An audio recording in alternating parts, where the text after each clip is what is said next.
जी मानी health show में मैं नेहा बजाज आप सभी का बहुत बहुत स्वागत करती हूँ। और हमारा वीडियो आगे देखने से पहले करना है आपको एक काम, लाइक शेयर सब्सक्राइब करना ना भूलें and do hit the bell icon. और आज के वीडियो में हमारे साथ जुड़ रहे हैं डॉक्टर प्रशांत कुटे, जो कि पीडियाट्रिशियन है। 20 सालों का अनुभव है, 20 years से he has been practicing। और डायरेक्टर है केयर फॉर चिल्ड्रंस हॉस्पिटल, जो कि नासिक रोड पर लोकेटेड है।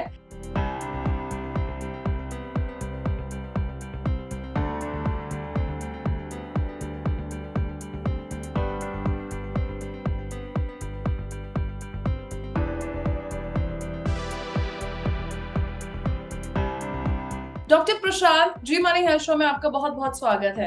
Thank you, Neha. And very good afternoon to you and very good afternoon to all your viewers.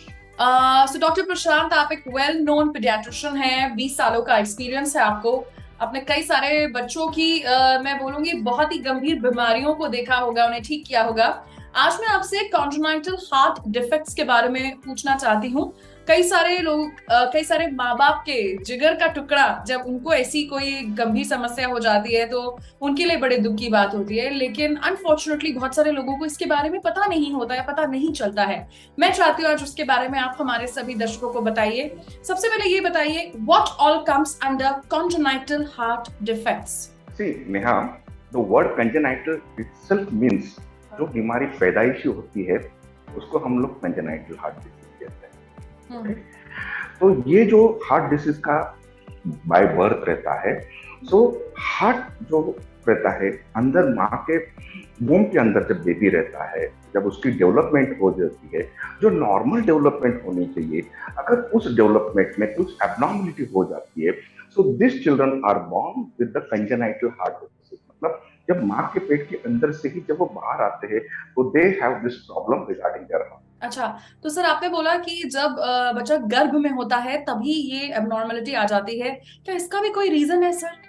हाँ, आमतौर पे ये कई बार ऐसा पूछा जाता है कि हमारे फैमिली में तो ये किसी को नहीं हुआ था, ना कभी हमने नोट किया था। रिलेटिव्स इमीडिएटली अगर कोई भी चीज हम लोग उनको बोलते हैं कि बच्चे का ये हार्ट का प्रॉब्लम है, तो तुरंत पे स्टार्ट थिंकिंग कि हमारे फैमिली में कोई बीमारी नहीं, तो ये हाँ किसी को नहीं। ट्राई टू अंडरस्टैंड, इसमें जेनेटिक्स का जो कॉम्पोनेंट है वो डेफिनेटली रहता है, ओके। पर इसके अलावा मेजॉरिटी ऑफ द टाइम जो ऑर्गेनोजेनस, जिसके हम लोग जब अपना कोई भी ऑर्गन्स अंदर जब स्ट्रक्चरली बन रहा होता है, तो कई बार ऐसा होता है कि उस स्ट्रक्चरल ऑर्गेनाइजेशन ऑर्गन बनने में कई बार थोड़ी सी गड़बड़ी आ जाती है, तो उसकी वजह से ये सब प्रॉब्लम आता है। जैसे कि मान लो सिंपल से किसी को 5 उंगलियां है, उसकी जगह 6 उंगली भी आ सकती है, तो डजंट मीन कि इसमें कोई जेनेटिक्स है। ये स्ट्रक्चरल ऑर्गेनाइजेशन अंदर जब बच्चा माँ के घर में होता है तब ये होता है, तब ये होता है। इसमें जेनेटिक्स रहता है, डेफिनेटली रहता है। कुछ बीमारियां हार्ट डिसीज जेनेटिक्स रहती है, लेकिन जो भी बीमारी है हार्ट, वो जरूरी नहीं कि जेनेटिक्स हो।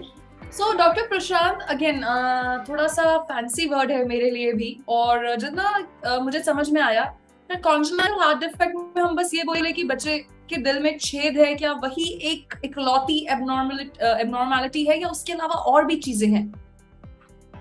जैसे नेहा जी मैंने कहा कि जब बच्चा माँ के गर्भ के अंदर रहता है तो हार्ट जो रहता है, जो हार्ट का स्ट्रक्चर रहता है वो बन रहा होता है। हार्ट के स्ट्रक्चर में आपने उसमें उसके चेम्बर्स भी आते हैं, उसके ब्लड वेसल्स भी आते हैं, और राइट और लेफ्ट साइड को सेपरेट करने वाला जो पर्दा रहता है जिसको हम लोग सेप्टम कहते हैं, वो भी आता है। तो आमतौर पे जब ये सेप्टम का डिफेक्ट होता है तो उसको हम लोग कॉमनली रिफर करते हैं छेद होना, लेकिन एक्चुअली छेद होना एक गलत टर्मिनोलॉजी है, इट इज अ डिफेक्ट। तो एक बात बताने की, एक बात समझने की कोशिश कीजिएगा कि it is not only the hole और डिफेक्ट, बट बाकी प्रॉब्लम जैसे हार्ट के चैम्बर से रिलेटेड या मेजर ब्लड वेसल से भी हो सकते हैं। सो आमतौर पे जो लोगों का धारणा है कि हार्ट में छेद है, इसके अलावा इस बीमारी का और भी स्पेक्ट्रम है। एंड सर, एक और चीज मैं जानना चाहती हूँ कि क्या सारे कॉन्जेनाइटल हार्ट डिफेक्ट्स जो हैं वो लाइफ थ्रेटनिंग हैं? क्योंकि हमेशा जब भी दिल की कोई तकलीफ है, कोई बीमारी है, तो हमेशा ही समझा जाता है कि अब मरीज के पास समय बहुत कम बचा है और ज्यादा लोगों को जानकारी भी नहीं है। तो आप इस बारे में क्या कहना चाहेंगे? Neha, actually we must thank the medical science advancement. जो भी मेडिकल साइंस में जो एडवांसमेंट हुए, स्पेशली जब एंटीनेटल, जब माँ की प्रेगनेंसी चालू होती है, इनके दौरान रेगुलर जब सोनोग्राफी होती है, ये सोनोग्राफी टारगेट स्कैन अभी इतने एडवांस हो गए हैं कि जो लाइफ थ्रेटनिंग हार्ट डिसीज है वो काफी जल्दी पिक किया जाती है, और पेरेंट्स के पास ऑप्शन रहता है कि they can discontinue the pregnancy. तो आजकल जो majority of the life threatening congenital heart disease है वो अबॉर्ट हो जाती है। अगर मान लो कई बार ऐसा होता है कि बेबी बॉर्न हुआ, उसको जो है हार्ट डिसीज डिटेक्ट हुई, which can be considered as life threatening sometimes, but मैं वापस उसी चीज पे आऊंगा कि अभी एडवांस पीडियाट्रिक सर्जरी हो रही, कार्डियक सर्जरी है, जिसमें बच्चे का जो सर्वाइवल रेट को काफी इंप्रूव हो गया है। तो अच्छा। पहले जैसे ये कंसेप्ट था कि अरे बाबा हार्ट में छेद है, कॉम्प्लेक्स हार्ट डिसीज है, अभी अभी चांसेस बहुत कम है, तो काफी हद तक मिथ होते जा रहे हैं। लेकिन काफी हद तक medical science, specially interventional medicine, interventional cardiology और कार्डियक सर्जरी में जो रिसेंट पास्ट में इम्प्रोवाइजेशन हुआ है, जो एडवांसमेंट हुए, उसकी वजह से सर्वाइवल काफी अच्छा बढ़ गया है। ओके, सो ये एक खुशखबरी है। एंड सर आपने बोला कि क्योंकि ड्यूरिंग प्रेगनेंसी भी अल्ट्रासाउंड होते हैं, फीटस अल्ट्रासाउंड होते हैं, उसमें भी पता लग जाता है। अब अगर किसी बच्चे के जन्म के बाद, बर्थ के बाद कॉन्जेनाइटल बर्थ डिफेक्ट्स पता लगता है, बच्चा अगर 6-8 महीने का है, वो अपनी कोई समस्या बता भी नहीं सकता, वो बोल भी नहीं सकता, 2-3 साल का बच्चा है, 4 साल का बच्चा है, क्या लक्षण है? अगर बच्चा नॉर्मल हंस बैठ रहा है, उठ खेल रहा है, क्या माँ बाप समझें, किस बेसिस पर वो डॉक्टर को दिखाएंगे, कैसे पता लगता है? आपके पास जब पेशेंट्स आते हैं, माँ बाप आते हैं, श्योर, वो क्या शिकायत करते हैं, आप कैसे डायग्नोसिस उस बेसिस पे करते हो, फिर उसके बारे में पता चलता है? आमतौर पे जब हमारे पास पेशेंट्स आते हैं जिनको हार्ट डिसीज रहती है, उसमें फॉलोइंग सीक्वेंस ऑफ कंप्लेंट रहती है। एक तो जिन बच्चों को रिकरेंटली हमेशा बार बार सर्दी खांसी होती है, बच्चे की उम्र के हिसाब से उसका वेट गेन नहीं हो रहा है, अगर बच्चे के हाथ पैर काले नीले हो रहे हैं, ओके, बच्चे की डेवलपमेंट जो होनी चाहिए वो नहीं हो रही, जैसे नेक होल्डिंग, रोलिंग अच्छा। और बेड में उठना, बैठना, चलना, ओवरऑल रिकरेंटली बीमार होने वाला चाइल्ड, बार बार सर्दी खांसी, बार बार बीमार होने डेवलपमेंटल डिले जिसमें वेट गेन ना होना, और बाकी की जो डेवलपमेंट है उसकी उम्र से हिसाब से जो होना चाहिए वो अगर नहीं करता है, तो डेफिनेटली सजेस्ट कि ये अंडरलाइन कार्डियक प्रॉब्लम हो सकता है, हो सकती है। और अगर आपको भी ये लक्षण देखने को मिल रहे हैं आपके बच्चे पर, इसे नजरअंदाज मत करिए। घरेलू नुस्खों में पढ़ने से लाख दर्जे बेहतर है, आप एक डॉक्टर को संपर्क करिए।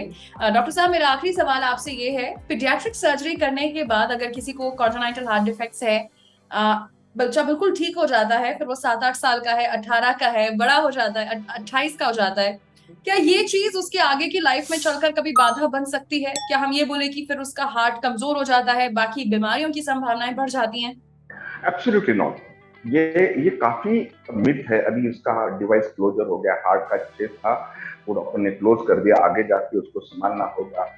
दिस चिल्ड्रन जिनके हार्ट में छेद होता है, डिवाइस क्लोजर किया जाता है, उनको यूजुअली प्रॉब्लम नहीं आता है, they can absolutely live the normal life. जिन बच्चों को वॉल का प्रॉब्लम रहता है या बड़ी वेसल्स का प्रॉब्लम रहता है, उस समय हमेशा डॉक्टर उनको फॉलोअप के लिए एडवाइस करते हैं, तो उन पेशेंट ने फॉलोअप करना चाहिए। इसकी बुराई कोई नहीं है कि आप जैसे रूटीनली डेंटिस्ट के पास जाते हो, आप रूटीनली फिजिशियन के पास जाके ब्लड प्रेशर चेक करते हो, तो जिन बच्चों का ये ऑपरेट हुआ है तो नॉर्मल ट्रैक से डिविएट ना हो रहे, तो जानने के लिए हर 6 महीने के बाद आप फॉलो कर सकते हो अपने डॉक्टर के पास, but they can absolutely live the normal life, कोई प्रॉब्लम।